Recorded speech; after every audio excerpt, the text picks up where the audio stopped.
Hello, जय श्री कृष्ण। आप सब लोग कैसे हमेशा तरह अच्छे होंगे। तो आज है मेरा स्पेशल डे मेरे लिए, क्योंकि आज मेरे बेटे का हुआ था अवतरण दिवस की ढेरों शुभकामनाएं। स्वस्थ रहे, दीर्घायु रहे, ज्ञान रहे, बुद्धि दे, भगवान बल दे उसको और हमेशा निरोगी रहे।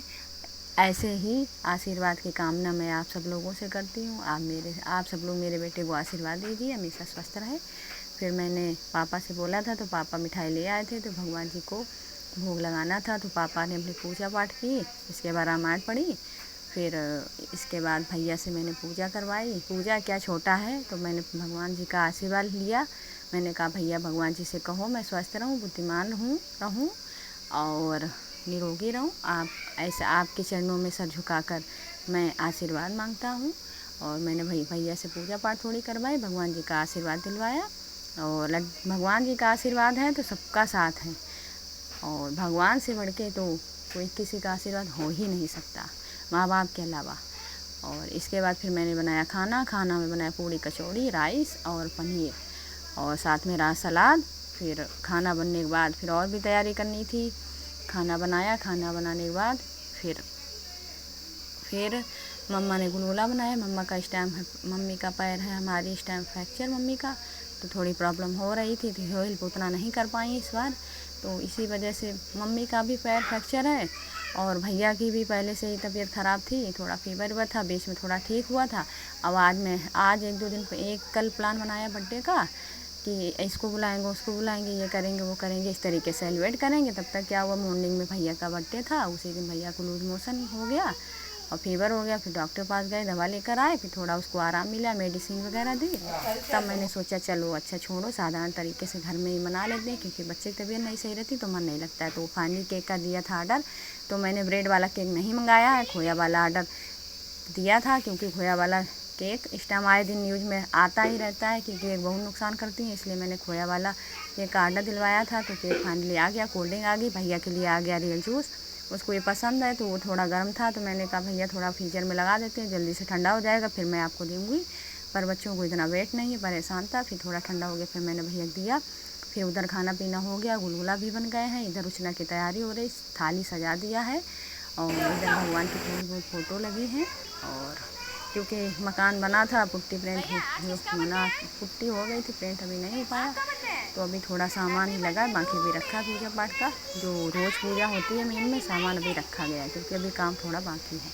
फिर इसके बाद उधर उछना की तैयारी हो गई है, उधर केक काटने की डेकोरेशन की तैयारी हो गई है, और तैयारियाँ चल रही हैं। तो बच्चों को क्या होता है, थोड़ा सा उनको आराम मिल जाता है, रिलीफ मिल जाता है, तो वो अपना एंजॉय करने लगते हैं। जब उनकी ज़्यादा ही तबीयत ख़राब होती है तभी वो लेते हैं। तो बच्चे अपने एंजॉय कर रहे हैं। मेडिसिन वगैरह मैंने उनको दे दी थी, तो थोड़ा आराम जब हुआ दोपहर के बाद, तब मैंने कहा चलो अच्छा प्लान बनाते हैं। तब जल्दी जल्दी प्लान बना केक काटने का। और रुचना तो मुझे करना ही था भारतीय पद्धति के अनुसार। मैं रुचना हर बार करती हूँ, भैया मेरा 2-3 साल का हो गया है, 3 साल का लगभग, तो मैं रुचना हर बार करती हूँ। केक का ऑप्शन बाद में रहता है, शाम को केक कटवाती हूँ भैया से। रुचना मैं हर बार करती हूँ, क्योंकि रुचना ही मेन होता है, चौपूर के रुचना आशीर्वाद पुरखों का मिलता है उसमें, और बहुत ही अच्छा रहता है। तो मम्मी का पैर में चोट लगी हुई है, तो इतनी हेल्प नहीं करवाती, फिर भी वो अपना अब सही हिसाब से करती रही। तो रुचना की फाइनली तैयारी हो गई, रुचना होने जा रहा भैया का। रुचना करवाने के टाइम में बहुत ड्रामेबाजी करता, ओवर एक्टिंग करता, बैठता नहीं है, दूध नहीं पीता, रुचना नहीं करवाता है, जो हैंगी रहती सर पे वो नहीं रखवाता है। तो इसके साथ में हमको बैठना पड़ता है, बड़ा समझाना पड़ता है, बहलाना फुसलाना पड़ता, प्यार से समझाना पड़ता, बहाने बनाना पड़ता, तब जाके ये रुचना करवाता है। मिठाई खाता है, काले तिल वाला मिल्क नहीं पीता है, साथ में बैठना पड़ता, भैया ये भैया वो, ये वो करके। पहली साल तो इसने बहुत परेशान किया था, दूसरी साल भी किया था। मैं इस बार सोच रही थी ज़्यादा परेशान ना करे, बट ये माना नहीं, इसने परेशान किया। तो मैं इसके बाद बैठी रही, और रुचना हम लोगों ने किया, और इसको मिठाई खिलाई। और जो रुचना में जो विधि विधान से जो पूजा पाठ होती है रुचना के दौरान किया जाता है, वो किया जाता है। और गौर की पूजा की, और इनका रुचना किया, मिठाई खिलाई, और गुलगुले वगैरह बनाए थे। फिर इनकी आरती उतारी गई। आरती उतारने में जो शगुन का गीत होता है ना, ऐसे सगुना नित्य नित्य हो में, ऐसे सगुना नित्य नित्य हो, बलेरी माई सगुना आज भयो। हमारे यहाँ ये इस तरीके का शगुन वाला गीत गाया जाता है माता रानी का। इसे बच्चा का जब रोचना किया जाता है, रोचना जब हो जाता है, इसके बाद जब आरती उतारी जाती है बच्चे की, तो ये वाला गीत गाया जाता है माता रानी का आशीर्वाद के रूप में। माता रानी का सदैव आशीर्वाद रहता है और आरती की जाती है। फिर इसके बाद काले तिल डाल के मिल्क वगैरह पिलाया जाता है। फिर हल्दी की गांठ में धागा लपेटा जाता है। जितने साल का बच्चा हो जाता है ना, तो पहले साल मैंने इतना बड़ा धागा ले लिया था, जितने साल का बच्चा हो जाता है उतनी ही हल्दी के गांठ में धागा बांध के गांठ लगाई जाती है, लंबाई नाप के बच्चे की। तो फाइनली रोचना हो गया, हम लोग गीत गा रहे हैं माता रानी का। शगुन आज ऐसे शगुन नित हो, मतलब ये है कि ऐसे शगुन, ऐसे अच्छे काम और फ्यूचर और बच्चे वंश चलाते हैं लड़के।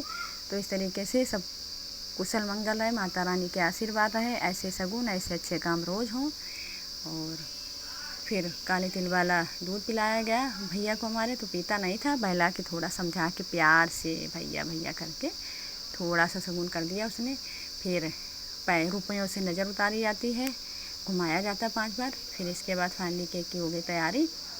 तो ये एक जो छोटी हमारी सिस्टर है, माही है, हम तो अपने भैया को संभालने में लगे रहे और सारा काम थोड़ा बहुत किया।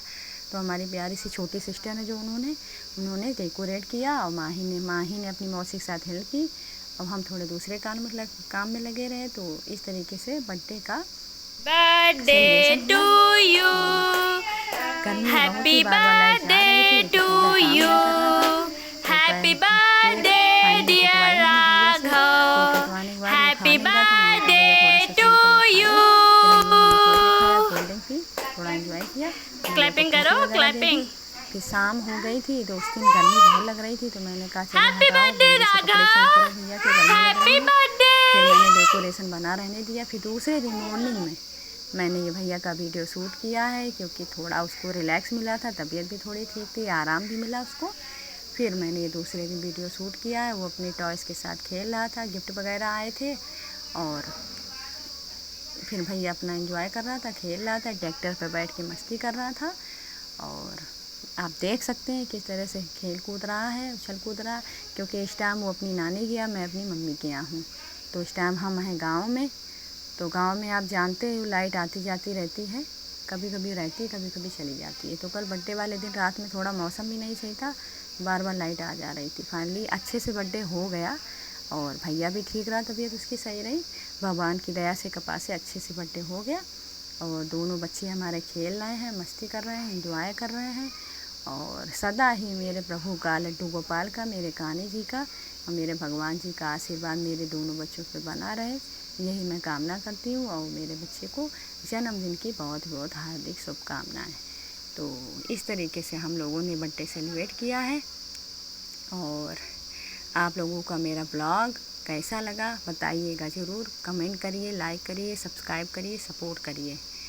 ठीक है मेरी माई यूट्यूब फैमिली। और हमेशा तरह आप हमेशा अच्छे रहो, खुश रहो, मस्त रहो और हमारा ब्लॉग और वीडियो देखते रहो। तो आप लोग बताइए हमारी डेकोरेशन कैसी रही, अच्छी लगी कि नहीं लगी। और बच्चा हमारा खेलने कूदने में लगा है और मस्ती कर रहा है। फाइनली बर्थडे अच्छे से हो गया, मन गया और सबने एंजॉय भी किया। बस इतना है, जिस तरीके से हम लोगों ने प्लान बनाया था उस तरीके से नहीं हो पाया, पर कोई बात नहीं। तो कैसा मेरा लगा ब्लॉग बताइएगा जरूर। बाय।